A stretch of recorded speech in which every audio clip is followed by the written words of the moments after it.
अस्सलाम वालेकुम एवरीवन, मैं हूं Sabiya Sardar. Welcome back to another video. उम्मीद करती हूँ कि आप सब लोग बिल्कुल खैरियत से होंगे, ठीक ठाक होंगे और बहुत खुश होंगे। अल्हम्दुलिल्लाह मैं भी हाँ बिल्कुल ठीक ठाक हूँ। व्लॉग स्टार्ट हुआ है जुमे के दिन से। सारे काम वगैरह करने के बाद इस वक्त हो गया है नमाज का टाइम, तो मैं यहाँ पर जुमे की नमाज़ पढ़ रही हूँ। जुमे की नमाज़ पढ़ने के बाद फिर मैं कुरान पाक पढ़ने बैठ गई थी और फिर मैंने जो है सारे घर के काम शाम थोड़े बहुत देखे थे, कपड़े वगैरह मुझे सेट करके रखने थे तो मैं उसमें लग गई। और आज हम जिस टॉपिक पर बात करने वाले हैं वो है सब्र।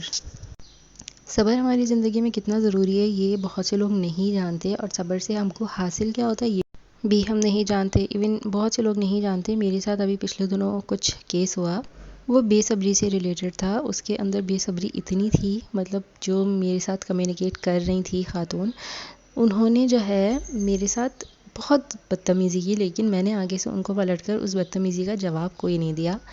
अच्छा, इस सारी सिचुएशन में मुझे बस इतना फ़ील हुआ कि अगर वो थोड़ा बहुत सब्र का मुज़ाहरा कर लेती तो शायद इतनी ख़राब उनकी सिचुएशन ना होती, और इतनी बेसब्री दिखाने पर लॉस भी उन्हीं का ही हुआ है। अगर वो सिचुएशन को समझती तो लॉस भी ना होता।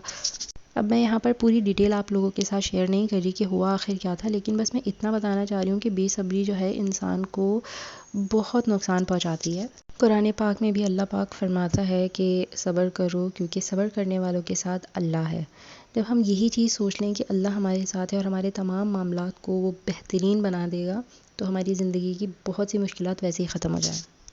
लेकिन हम ऐसा सोचते ही नहीं। इवन बहुत से लोग ऐसा नहीं सोचते, और वो सोचते हैं कि जी हमने बराबर से टिका के जवाब देना है ताकि हमारी रूह को सुकून मिले, और जब तक हम जवाब नहीं देंगे तो हमें सुकून ही नहीं मिलेगा। तो ये वाली जो चीज़ें हैं ना, आपको खुद ही मुश्किलों में डाल रही होती हैं। ये तो सब्र का एक पहलू हो गया बेसिक सा। अब जो है जो सब्र मैंने फ़ेस किया है शादी से पहले, इवन मैं भी सब्र नहीं करती थी कुछ चीज़ों पर। ऐसा नहीं कि मैं शुरू से बड़ी कोई साबिर हूँ, मैंने भी बहुत सीखा है हर चीज़ से।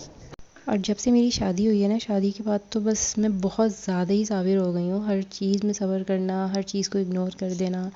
मतलब इग्नोर हम इस सेंस में करते हैं कि ज़्यादा बात ख़राब ना हो, हर सिचुएशन अच्छे से सॉल्व हो जाए, तो वो एक कि सिचुएशन ख़राब ना हो और आप सब्र से हर चीज़ को इग्नोर करें। इग्नोर करने का मकसद यहाँ पर सिर्फ ये है कि आपकी सिचुएशन ख़राब ना हो, जो भी आपके साथ चल रही है वो ख़राब ना हो, तो आप चीज़ों को इग्नोर कर दें और सब्र करें उस पर।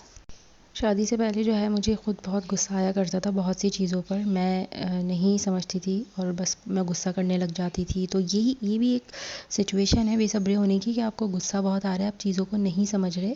लेकिन जब से मेरी शादी हुई है ना, तब से मुझ में ना बहुत चेंज आया है। इवन मैं हर सिचुएशन में सब्र कर लेती हूँ, उसको मैं अंडरस्टैंड कर लेती हूँ। तो ये एक बहुत अच्छा चेंज है मेरे अंदर जो आया है शादी के बाद।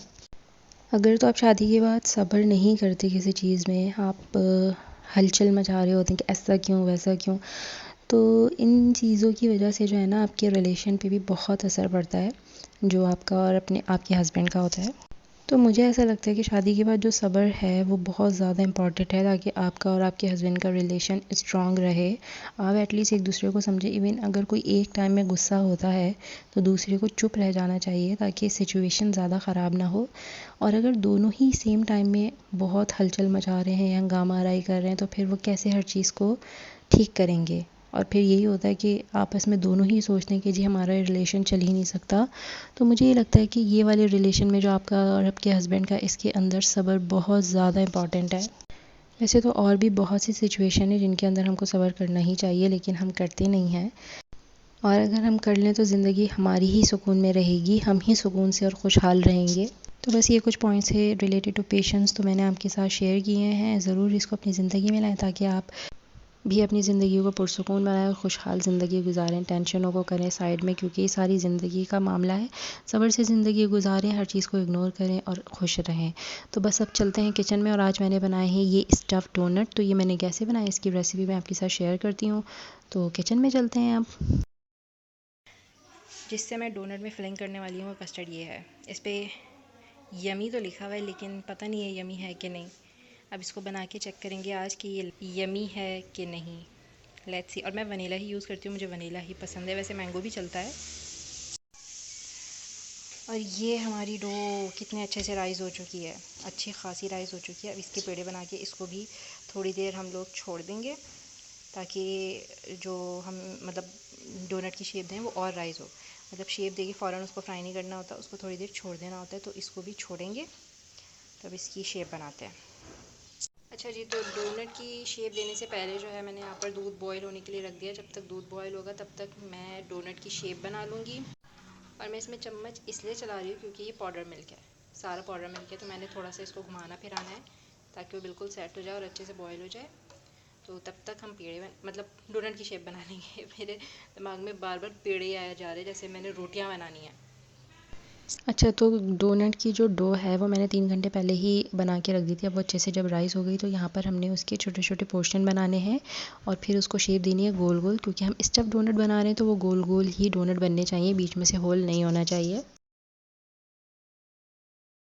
पहले मैं यहाँ पर उसको छोटे छोटे पोर्शन में डिवाइड कर रही हूँ और मैं उसका पहले समझ नहीं आ रहा था कितनी शेप की बनाऊँ। तो जब मैंने पहला पेड़ा बनाया तो काफ़ी बड़ा था, तो मैंने सोचा कि फ्राई हो गया तो मज़ीद बड़ा हो जाएगा, तो फिर मैंने इसकी भी दो दो पार्ट कर दिया। क्योंकि हम जब डोनट बनाते हैं तो जो उसकी शेप होती है वो जब फ्राई होता है तो उससे वो डबल ट्रिपल हो जाती है फ्राई होने के बाद, तो हमने उसको ध्यान में रख के बनाना है। अच्छा जी, जो डोनट की शेप थी वो मैंने बना दी है, गोल गोल बनाई है, क्योंकि हमने स्टफ़ डोनट बनाने अंदर कस्टर्ड डालना है तो बीच में से हम होल नहीं करेंगे। इसी तरह पेड़े बनाएंगे। तो ये हैं कुछ पेड़े और ये हैं कुछ पेड़े। तो ये छोटू सा तो मैं पहले फ्राई करके देखूँगी कैसा है टेस्ट। वैसे तो मेरे डोनट मज़ेदार ही होते हैं, लेकिन पहली बार मैं स्टफ़ डोनट बना रही हूँ तो वो तो फिर बन के ही पता चलेगा कि कैसे बने हैं।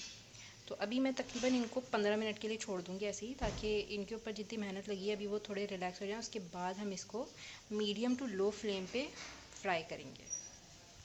अच्छा जी, दूध तो बॉईल हो चुका है। अब जो है मैं कस्टर्ड रेडी करूँगी ठंडे पानी में, मतलब नॉर्मल पानी जो होता है उसमें हमने कस्टर्ड को डिज़ोल्व करना है। आप चाहे तो दूध भी ले सकते हैं, मैंने दूध पहले निकाला ही नहीं था तो मतलब मैंने उबलने के लिए सारा रख दिया। और अब फिर मैं पानी में कर लूँगी तो कोई मसला नहीं, पानी में कर लें या दूध में कर लें एक ही बात है, कोई नहीं मसला होता। तो ये तकरीबन मैं 3.5 टेबल स्पून इसके अंदर डालूँगी। मुझे थोड़ा सा थिक सा चाहिए इसलिए मैं थोड़ा ज़्यादा डालूँगी, वरना आप 2 टेबल स्पून भी डाल सकते हैं। तो अब ये बनाते हैं कस्टर्ड। अच्छा, कस्टर्ड हमेशा ठंडे पानी में डालना है तो वो डिज़ोल्व सही से होता है। अगर आप गर्म पानी में उसको डालेंगे तो वो अच्छे से डिज़ोल्व नहीं होगा, गुठलियाँ बन जाएंगी। और जब ठंडे पानी में हम डालते हैं तो थोड़ा मिक्स करने में दुश्वारी होती है, लेकिन 1 मिनट के अंदर वो अच्छे से मिक्स हो जाता है, बिल्कुल मज़ेदार सा हो जाता है। और मिक्स होने के बाद इसकी सूरत हाल कुछ इस तरह की, ये देखें कितना अच्छे से मिक्स हो गया है। अगर यही हम गर्म पानी यूज़ करते तो अच्छे से मिक्स नहीं होता। तो अब हम डालेंगे इसको दूध में।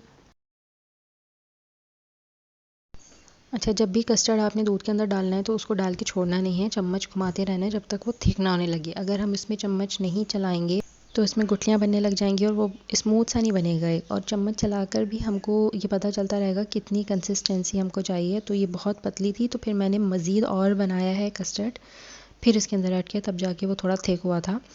क्योंकि थिक कस्टर्ड ही होना चाहिए जो हमने स्टफ़ करना है डोनट में, वरना अगर वो पतला पतला होगा तो सारा वो बहने लग जाएगा अगर हम जब डोनट खाएंगे। तो थोड़ा थिक होना चाहिए ताकि वो उसके अंदर ठहरा रहे। तो यहाँ पर मैंने मज़ीद 3 टेबल स्पून डाला था कस्टर्ड और पानी में, और फिर वो मैंने दोबारा उसके अंदर डाला था दूध में और फिर उसको पकाया, तब जाके वो कंसिस्टेंसी बिल्कुल परफेक्ट थी, थिक वाली। ये देखिए, मैं आपको दिखाती हूँ, मैंने इसके अंदर ऑलरेडी कस्टर्ड डाल दिया और इसको कोई फ़र्क ही नहीं पड़ा, इसलिए मैंने 3 टेबल स्पून और डाला है। अब लेट्स सी क्या हालत होती है इसकी। नहीं, मतलब 3 टेबल स्पून और बनाया, अब हम डालेंगे। ये बनाया था मैंने, सारा ही डाल देंगे और छोड़ेंगे ही नहीं आज। अब इसको देखते हैं इसकी क्या हालत होती है। वैसे तो कस्टर्ड डालने के 1 मिनट के अंदर ही वो थिक अगर हो जाए तो क्या ही बात है, लेकिन इसके अंदर अब लग रहा है मुझे, अब लग रहा है ये थोड़ा थिक हो रहा है। अब इसको 1 मिनट तक पकाते हैं और फिर देखते हैं क्या हालत होती है इसकी। कस्टर्ड हमारा हो चुका है बिल्कुल रेडी। इसमें मैंने चीनी भी डाल दी है और ये अब काफ़ी थिक हो चुका। अभी ये ठंडा होगा तो मज़ीद थिक हो जाएगा। तो अब इसको ठंडा होने के लिए साइड में रखते हैं और अब करेंगे डोनट फ्राई। जो ये छोटू सा था ये मैंने ट्राई टेस्ट कर लिया है, तो तेल बिल्कुल सही गर्म हो चुका है और इसका रंग भी कितना प्यारा लग रहा है। तो अब हम डालेंगे बाकी के डोनट, यानी कि तेल बिल्कुल रेडी है। बिल्कुल तेज़ भी नहीं होना चाहिए और बिल्कुल लो भी नहीं होना चाहिए, बिल्कुल मीडियम पे होना चाहिए, तो ही डोनट अंदर से पकेंगे और अच्छे क्रिस्पी से भी ऊपर से होंगे और अंदर से सॉफ्ट भी होंगे। तो ये गया हमारा छोटू सा, मतलब मैं 3-3 करके डालूँगी ताकि उनको अच्छे से जगह मिले पकने की और वो राइज़ हों। और घुमाते फिराते रहना है इन लोगों को ना। ये नहीं कि डाल के छोड़ दिया, 2-4 गप्पे मारे, फिर घूम के देखा तो एक तरफ से वो बिल्कुल ही अजीब रंग के हो जाएंगे, मतलब जल जाएंगे और पकेंगे भी सही नहीं। तो इसलिए घुमाते फिराते रहेंगे इनको।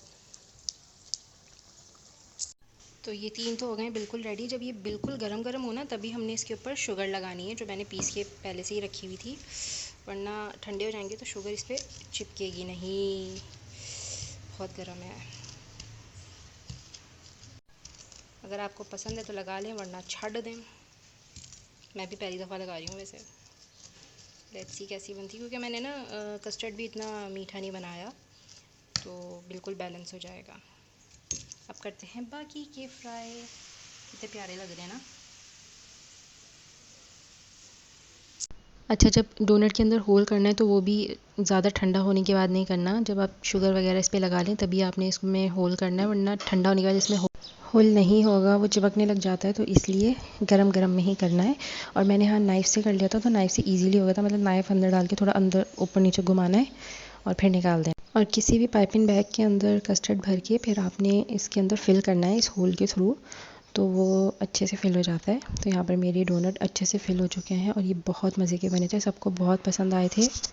और मुझे लग रहा था शायद ये डोनट हम लोग 2 दिन तक तो खा ही लेंगे आराम से, लेकिन उसी दिन सिर्फ ये 2 बजे थे। मतलब मैंने शाम को बनाए थे और रात तक सिर्फ 2 बजे थे। अच्छा, मैंने यहाँ पर कस्टर्ड की फिलिंग की, आप चाहे तो चॉकलेट भी फिल कर सकते हैं, जो भी पसंद हो। मैंने जान के कस्टर्ड की थी, चॉकलेट में कर सकती थी लेकिन मैंने नहीं की। तो आप इसमें दोनों में से कोई सी भी फिलिंग कर सकते हैं जो आपको पसंद हो, चॉकलेट या कस्टर्ड। तो बस मैं यहीं पर ही करूँगी अपना व्लॉग एंड। इंशाल्लाह मिलूँगी नेक्स्ट व्लॉग में। तब तक अपना बहुत सारा ख्याल रखिएगा, मुझे दुआओं में बहुत ज़्यादा याद रखिएगा और मेरे चैनल को ज़रूर सब्सक्राइब कर दीजिएगा और पसंद आए तो मेरी इस वीडियो को भी लाइक कर दीजिएगा। फ़ी अमान अल्लाह।